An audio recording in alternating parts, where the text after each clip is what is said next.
Welcome to Priesthood Demand, the teaching platform where we explore the depth, weight, and calling of the believer's priestly mandate. It is such a joy to have you with us today as we journey into a truly crucial subject titled Divine Assignment. If this is your first time joining us, a very special welcome to you. And to our returning family, thank you so much for your commitment to spiritual growth. Before we dive into the Word, please take a moment to like this video, share it with someone you know, and subscribe to this channel. Hitting that notification bell ensures you won't miss any of the powerful teachings in this series. Let's begin. One of the most profound truths of our faith is this: every priest of God is not just saved, he is sent. You are not just called, you are commissioned. You're not just anointed, you are appointed for a divine task. This brings us to our first point. Every believer has an assignment. Ephesians chapter 2, verse 10 in the King James Version says, "For we are his workmanship, created in Christ Jesus unto good works, which God hath before ordained that we should walk in them." I love how the Message translation puts it. He creates each of us by Christ Jesus to join him in the work he does, the good work he has gotten ready for us to do. This is so powerful. Your assignment is not something you have to invent or create out of thin air. It is something you discover. God prepared it for you before you were even born. Priesthood, therefore, is God's divine system of aligning you to that preordained assignment, equipping you to walk in it effectively. This leads to the second point. Your assignment is deeply connected to your identity. God never gives out assignments randomly. He's intentional. He gives them according to your spiritual identity and capacity. Think about the prophet Jeremiah. He wasn't given a list of career options to choose from. In Jeremiah chapter 1 verse 5, God says, "Before I formed thee, I ordained thee a prophet." What does this tell us? God does not create persons before purpose. He creates purpose before persons. He designed the assignment, and then he fashioned you perfectly to fulfill it. Your priesthood journey is about sharpening your spiritual identity so you can walk accurately and confidently in the divine mandate God has placed upon your life. Now, how do we fulfill this assignment? Point number 3 is that divine assignment requires divine alignment.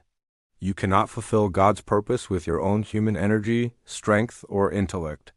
It's simply not enough. The anointing is what makes you functional in the kingdom. As Zechariah chapter 4 verse 6 reminds us, "Not by might nor by power, but by my Spirit, saith the Lord of hosts." So how do we stay aligned? We must remain connected to the source of power. This alignment is maintained through consistent prayer, a lifestyle of holiness, radical obedience to his instructions, and keen spiritual sensitivity. These aren't just religious activities. They are the spiritual systems that keep you plugged into God's power and receiving his divine instructions for your assignment. Point number 4 is a critical heart check for all of us. Your assignment always blesses others. God never gives an assignment for personal glory, fame, or selfish gain. The purpose is always for kingdom impact. Jesus said in Matthew chapter 5 verse 16, "Let your light so shine before men, that they may see your good works and glorify your Father which is in heaven." Your divine assignment is fundamentally an act of service. It's designed to minister to people, lift their burdens, heal broken hearts, teach liberating truth, and ultimately reveal the person of Jesus Christ to a world in need. If what you are doing only benefits you, it is a personal ambition, not a divine assignment. The fruit of a true assignment is always a blessing to others. Now, if you've ever stepped out to do something for God, you know this next point is true. Point number 5. The enemy fights assignments, not activities. Satan is not threatened by your religious busyness or your packed schedule. He is threatened by your assignment. Why? Because your divine assignment breaks generational cycles. It changes families. It heals nations. It advances the kingdom of God and rescues men and women from darkness. This is precisely why spiritual warfare intensifies the moment you step into God's purpose for your life. The opposition is not a sign that you are on the wrong path. It's often a confirmation that you are on the right one and that what you are doing carries eternal weight. Don't be discouraged by the battle. Be encouraged that your assignment is a threat to the kingdom of darkness. So, with all this in mind, what is God looking for from us? This brings us to our sixth and final point for today. Faithfulness is the proof of seriousness. In the kingdom, God does not reward talent, charisma, or gifting alone. He rewards faithfulness.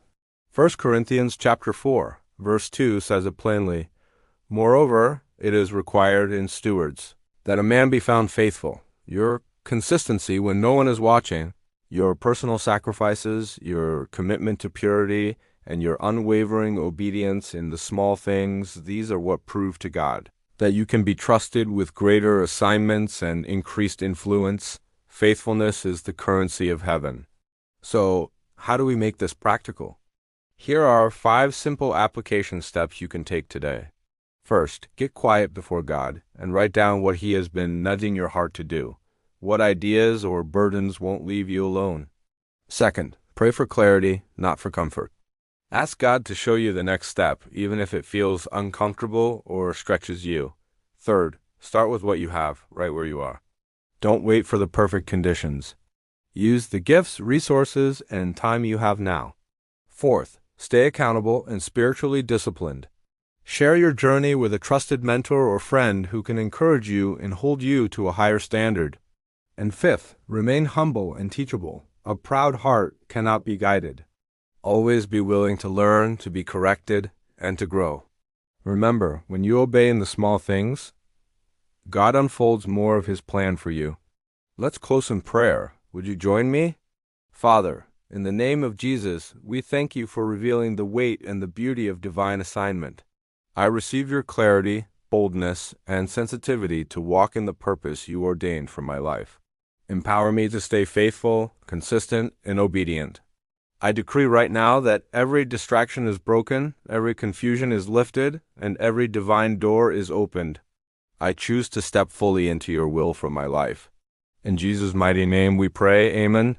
If this teaching has blessed you, please show your support by liking this video, sharing it with others, and subscribing to Priesthood Demand. Your partnership helps us reach many more people with these life-transforming truths. Thank you for joining us, and we'll see you in the next session.